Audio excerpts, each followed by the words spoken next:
I'm trying to forget the past. I'm trying to forget the past. But karma is conflated with facets of flashbacks. If only every memory was constructed by the depletion of myelin coating, I'd be able to gloat with Alzheimer's disease.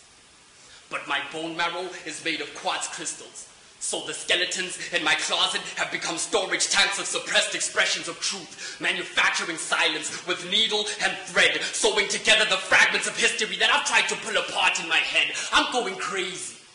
And even my soul is tainted, vandalized by optimism's miscellaneous paintings on my heart, which is a burning canvas. So I walk it in the wind, just so I could get its pain to envelope my skin. But recently, it's been hard to tell. Are these the fires of passion, or have I become the personification of hell, screaming, fuck heaven? That is the perpetuated litany, a mantra. But lately, I've been having so many moments of weakness that I drop down to my knees to pray to God, but God won't guard my subconscious, so I turn to the darkness because hope is a form of insecurity. Even the pen can no longer sustain the fine line between personality and poetry. Not even the pen can any longer sustain the fine line between poetry and personality. The mind adapts its dysfunction, and that's the reason I can't even speak about my feelings without having my pain mistaken for ingenuity. It's not like there's always a stage ready for me to ascend to, with nerves encroaching inside of my pharynx, with nerves encroaching inside of my pharynx. There's no other explanation for why I speak so fast. I take my spectacles off so I don't see the audience. Meaning if eyes are windows to the soul, then right now all I can see is stained glass, where my perspectives converge until the truth in words is blurred. But there's no advantage to being short-sighted, especially if you seek insight in depth, where similes are sentiments of making sense. Imagine having to die on stage, only to be resurrected in a space where your street credit is dead. I'm dead, the shadow of a corpse, the side effect of a society with no cause, a hollow magnetic field. If I had to follow a compass, it would drive me in circles. I'm lost. And the laws of nature apply as long as I exist, but it's easy to apprehend negativity as if the brain is bereft of protons, taught since birth that a picture is worth 1,000 words, but what are 1,000 words worth? Because I don't think in photons, so I look in the mirror to confirm that I am intangible, looking at the fractured fantasies of who I used to be, broken away from reality.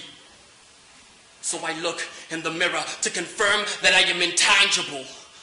I'm not crazy. I'm not crazy.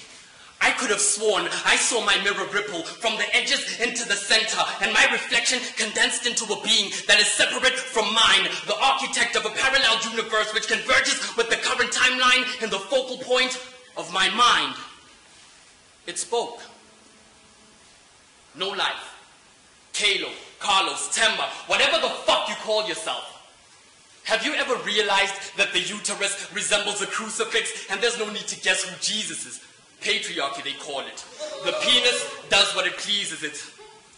Anyway, we are the dark side of ourselves, especially when we give in to the masks we pattern to fit perfectly over the broken pieces of who we used to be. Just look at your phoenix. It turned to ashes and didn't rise again, cursed by Poseidon, and it metamorphosized into Leviathan. Now what eats you inside is also digesting your sanity. I'm not insinuating that you are crazy, but there's no better place to find the truth than in cliches. It's similar to the situation nowadays where sex sells in poetry. I know it breaks your heart, but upon observation, you will see that it is a tragic comedy. And I know that you have learned to laugh at yourself, but the anger you hold has left your palm with scars, shortening your lifeline. Motherfucker, you've gone nuts, but it doesn't take away from your lifespan, because the part of you that is missing went astray the day you found your other half dead, overdosed on pressure, and only then did you see the sparkle in your diamond. I'm tired.